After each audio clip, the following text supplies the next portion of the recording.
I can tell right away that Iris Latriste isn't like the others. Everyone else walks into Veracity wearing some residue of embarrassment. Their gazes skitter about, their sentences are potholed with ums and wells. They over-explain.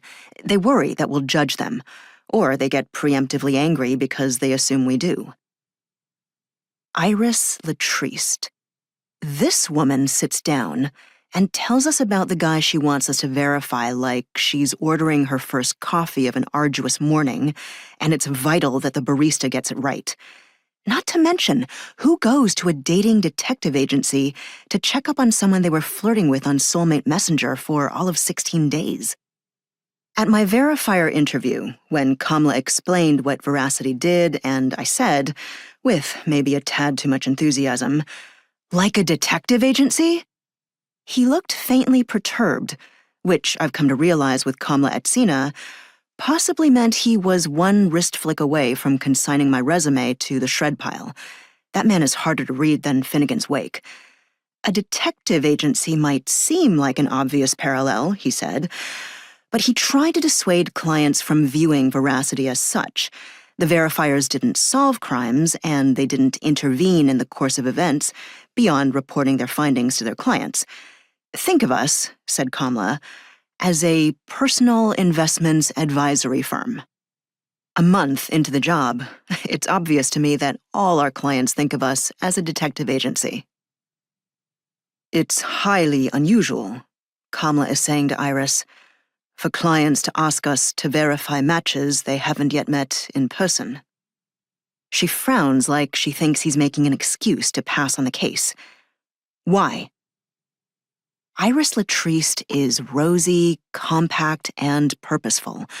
She looks like someone who makes lists for everything and derives satisfaction from checking off items one by one.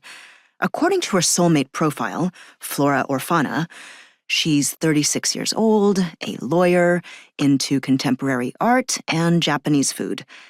It also appears, seeing her in person now, that the photos she uploaded were all from several years ago, when she was 10 pounds lighter and her skin hadn't yet had to negotiate with gravity. It's a waste of our time and your money, says Bex. Bex Rattel would be the mean girl who grew up without ever getting her comeuppance. I can't decide which aggravates me more, that I think she's hot.